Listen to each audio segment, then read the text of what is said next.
Teachers of Reddit, who was the worst parent you've ever had to deal with? I was teaching a sweet 13-year-old girl, who obviously couldn't see the board very well and needed glasses as she was falling behind in class. I called her mother. This is in South London, so imagine a Jade Goody voice. Her mum told me to frick off and that I didn't need fricking glasses. My mother didn't need fricking glasses, so she doesn't need any fricking glasses, and hung up. In that situation you just feel for the girl. But sight tests are free for under 16s under NHS opticians. Surely she could at least have gotten it checked.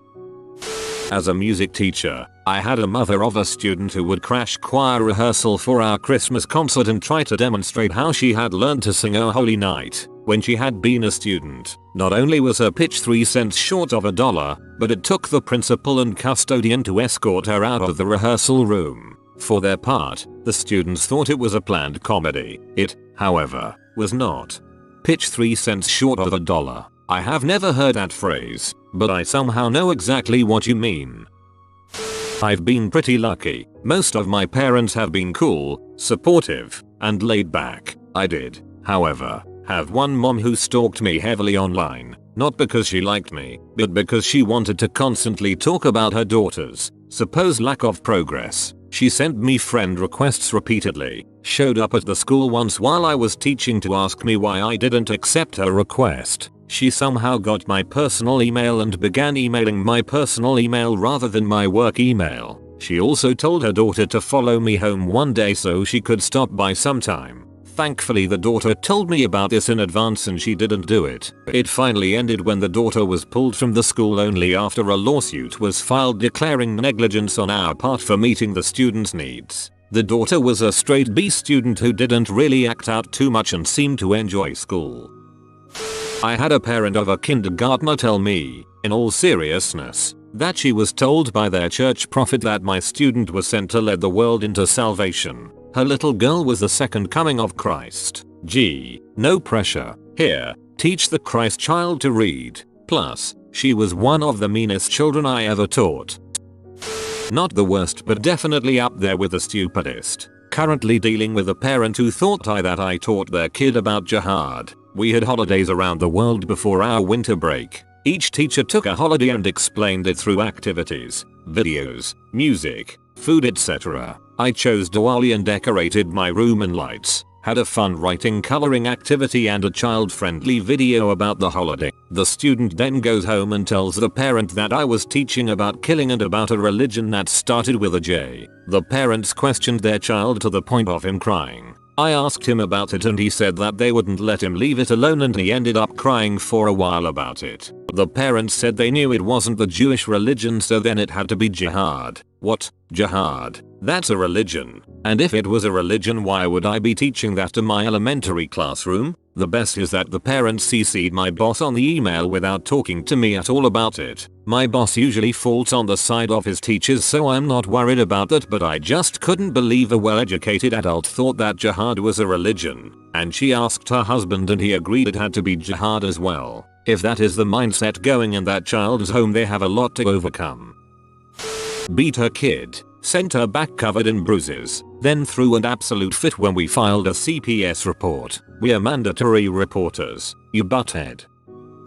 My wife is the principal of an expensive Chinese daycare, like, really expensive. Every parent drives a BMW or better. A 3-year-old once ran away from the group during a field trip. The teacher, an incredibly mild woman, caught a kid and asked him if he thought what he did was good or bad. She didn't hit him, she didn't even criticize him or make him go in timeout. She just asked him if he thought it was a good thing to do. The mother freaked out, not because her child nearly went missing. She was furious that any type of discipline whatsoever was administered. My wife was on the phone with her until 2 AM while this woman screamed, "She has no right to tell my child what to do. Who does she think she is?" Fortunately, the woman became angry enough that she pulled her kid out a few days later. But that teacher is now so terrified to discipline her students that her class is out of control.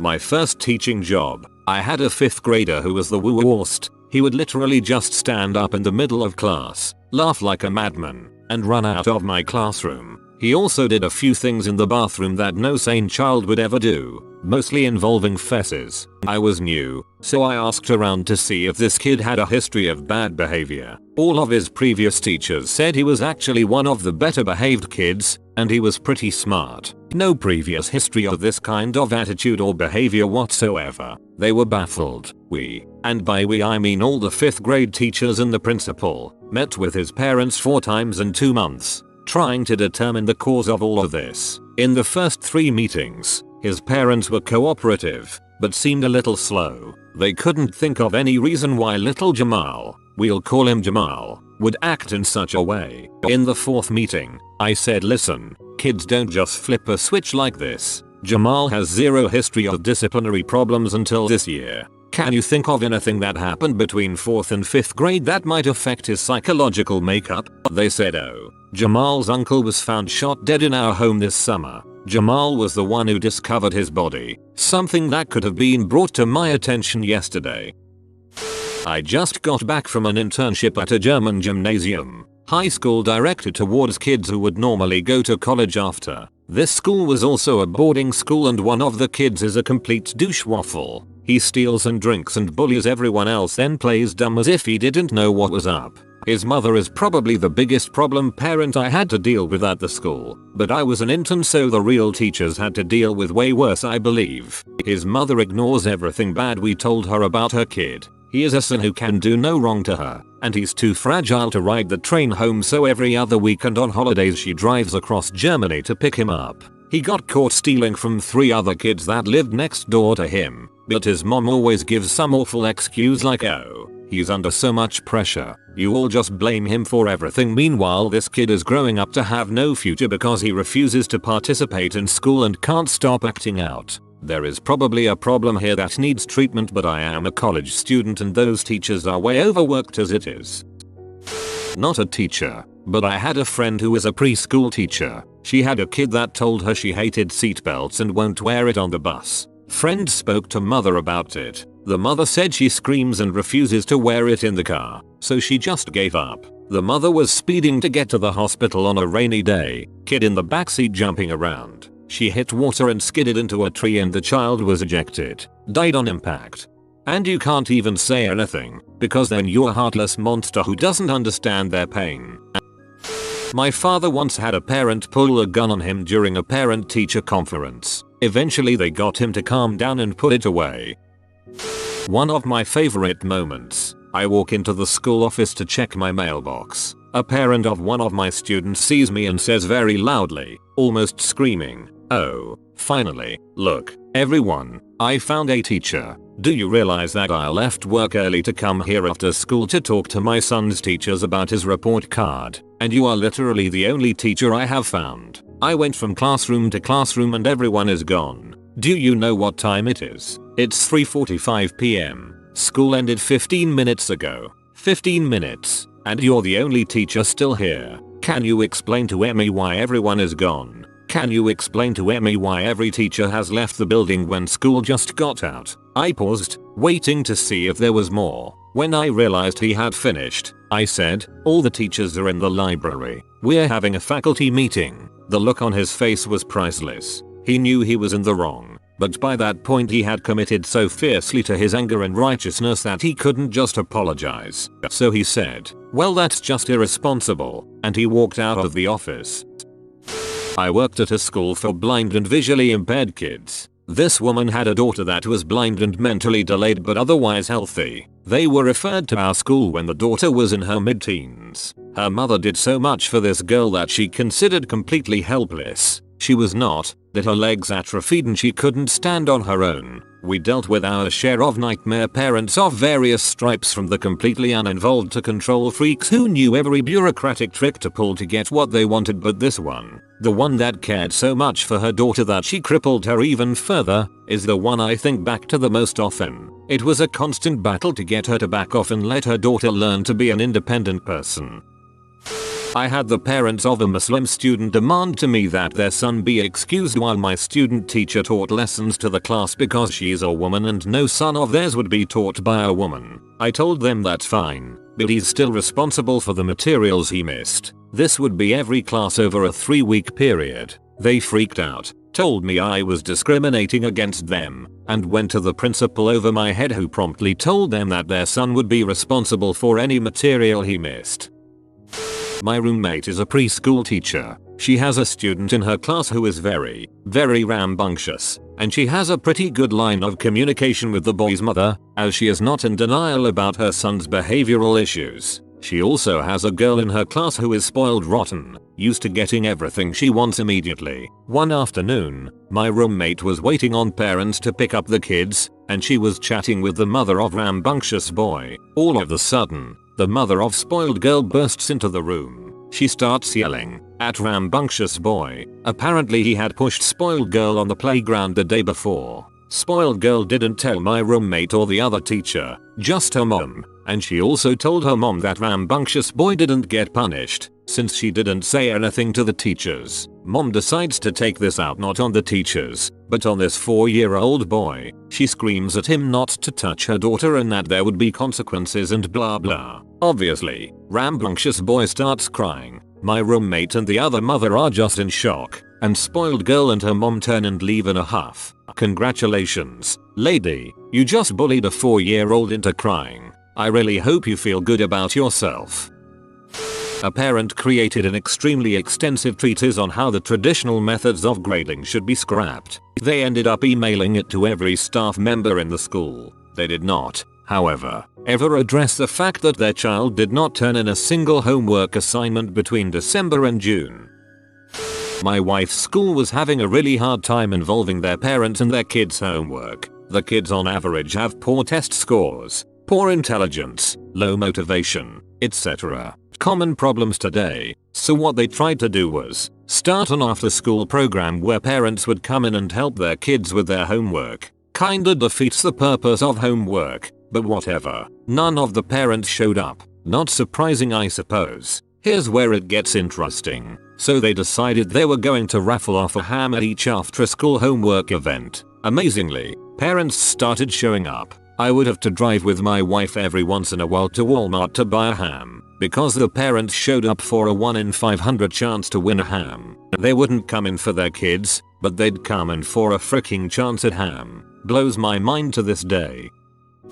My mom worked as a substitute teacher and subbed for a teacher for a few months while the normal teacher was on maternity. While they were having a meeting with parents, my mom, who had about 4 months with the kids, this is 4th grade mind you, to learn their names and a bit about them. One parent who came in was flustered, beet red about their child having low scores, low C's mid D's in most courses. My mom had noticed that the child had not turned in much of her homework, and while she got some back, it was clearly in the parents' handwriting and often with very few mistakes, especially in math, which had been honestly what had been keeping the child's GPA in check, because in class work was often riddled with mistakes and led her to believe the kid wasn't paying attention. When my mom got to meet the parents who were flustered by the grade, she brought up the difference between the writing and questioned if they were doing the work for her, which would damage the child's education down the road. My mom also brought this to the principal and he just let it off as the parents just writing for the lazy kid. While she got yelled at, a bit of spite ran over and the teacher was due to return in 2 months, so my mom did what any evil genius would do. She cut homework in half and made most of the work in class. The child's C's dropped to D's and the D's to F's, which the parents returned even more upset at my mom intentionally failing the child rather than her trying to motivate the parents to helping their kid focus on class work. Apparently it worked afterward when the principal shrugged, saying it's her lesson plan and a lot of other students are arguably jealous of her lack of homework, and the kid began to focus more in class. When my mom checked in on the teacher around the end of the year when she subbed for another class, the kid was rolling on high C's low B's and the parents' handwriting had stopped. I'm a teacher in Korea and Korean mothers are known for being super involved in their kids' educations, and really over the top, to the point where there are classes for kids like mommy and me type of thing where moms sit in class with the kids. Seemingly so they have first-hand experience in class to complain about the teacher's accent, appearance, intellect, attention per student. One of my classes is only 2 students, a boy and a girl, and the boy always bullies the girl. A few weeks ago he threw her water bottle in the trash and she was upset about it. OBV. His mom called the school and started complaining about how the girl always bothers him and that she is affecting his learning and always starts any tiffs they have in class. Which is totally not true. He is 100% the instigator, but pretty much because students pay our salaries as Hagwons. After school programs, private English schools get no funding from the Korean government. Us teachers just kind of have to sit there and take it. I do private tutoring for the Scions of Privilege in Manhattan, so I have a lot of crazy parent stories. But the worst, by far, I was working with a Jewish family. The parents were pretty standard issue Reform Jews, not particularly religious. The son, who was a high school junior, was in the midst of exploring pretty serious ultra-Orthodox Judaism. He changed his name. I forget what to. I only met with his family once, for reasons you'll see below. His mother continued to call him his old name, even though it made him visibly upset. So I had been hired to work with him on the essay for the SAT, which is kind of ridiculous in and of itself, as it's a trivial part of the test, but this family was rolling in money and didn't care. At the time, I worked for a pretty prominent test prep company based out of Manhattan, so I was using their materials. I had previously actually run a big part of research and development for the company, so I had been in charge of making the materials we were using, and had written a fairly significant amount of the advice myself. I sit down with the son and get ready to start to work with him. The mom sits down at the table with us. I quickly explain that I prefer to work one-on-one with the student, and that I'd be happy to answer any questions she might have after the session is done. She insists that I'm paying. I want to learn. To the poor kid just sighs. So I start. I'm explaining things. Every couple of minutes, the mom interrupts and points to something in the book and says, "What about that sentence there? Why don't you read that to him? I want you to say that to him. I wrote that sentence, Mom. What I'm giving now is more in-depth and nuanced than what is in the book." This went on for the entire session, with the mother trying to tell me what to do, the son sighing and rolling his eyes and asking his mother to please leave, and Mike trying to give this kid more information than is in the pages of a test prep manual and trying to get the mom to leave us alone. And the end of the session, the mother asked when we should schedule our next appointment. I politely tell her that there will be no next appointment because I can't work with them. What? But you were wonderful. And that was the first time, but not the last time, that I fired a client.